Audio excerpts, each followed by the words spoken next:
पहचान छुपाकर नकली पनीर बेचने वालों पर हो कठोर कार्रवाई। संत समाज। DL Saraswat Rajasthan bureau Anupgarh. मथुरा में ब्रिजवासी डेयरी वाले पर नकली पनीर और नकली खाद्यान्न पकड़ा गया है। जांच करने पर पता चला है कि वो लोग पहचान छुपाकर नाम बदलकर नकली पनीर का कारोबार कर रहे थे। इस घटना पर सनातनी हिंदुओं में भारी रोष व्याप्त है। श्री कृष्णा जन्मभूमि संघर्ष न्यास के अध्यक्ष दिनेश फलाहारी जी महाराज ने कहा है कि ऐसे लोगों पर कठोर कार्रवाई होनी चाहिए। महंत रामदास जी महाराज ने कहा है कि यह लोग धर्म बदलकर हमारे सनातन हिंदुओं को धार्मिक स्थल पर विषैला पनीर वाला भोजन कराना चाहते हैं। समाजसेवी राजेश पाठक ने कहा कि जब तक ऐसे लोगों पर मृत्यु दंड की कार्रवाई नहीं होगी तब तक ये लोग मानेंगे नहीं। मथुरा में विधर्मियों द्वारा नाम बदलकर पहचान छुपाकर नकली पनीर बेचा जा रहा है।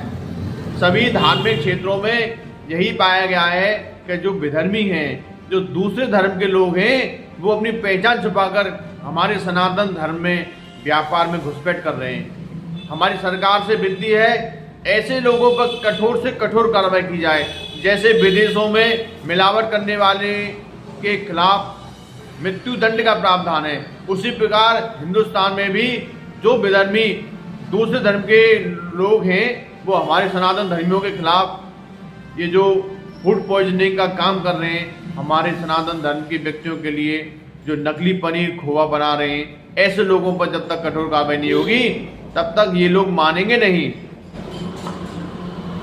पनीर में इतनी मिलावट पाई गई और वो अशुद्धि और ऐसे बनाता था, पता चला कि वो विधर्मी है, वो हमारे मार्ग का ही नहीं, वो हमारे पंथ का ही नहीं, वो हमारे ग्रंथों के बारे में नहीं जानता।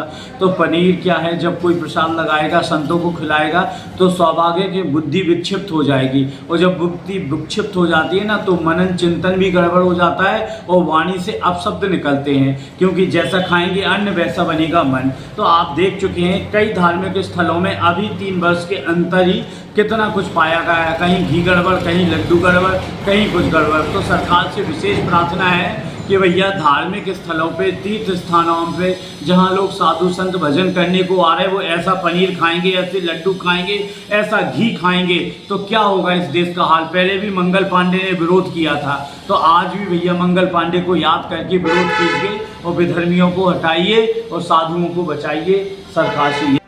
देखिए, जो प्रकरण ब्रजभूमि में आया है कि ब्रजवासी डेयरी के नाम से जो विधर्मी शख्स जो हमारे धर्म का नहीं है, उस व्यक्ति ने डेयरी चला रखी है और निहार्थ रूप से अशुद्ध खाद्यान्न का प्रयोग कर नकली पनीर और घी ये सब बना रहा है।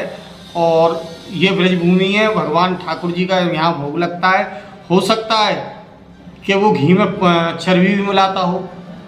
तो यह सब सरकार को संज्ञान लेना चाहिए। और मैं तो सरकार से एक ही बात कहूँगा कि हो सके तो विधेयक लाइए, केंद्र सरकार विधेयक लाए, राज्य सरकार विधेयक लाए और नकली खाद्यान्न बनाने वालों पर कड़ी कार्रवाई हो और सजाए मौत का प्रावधान होना चाहिए जो मिलावट करे।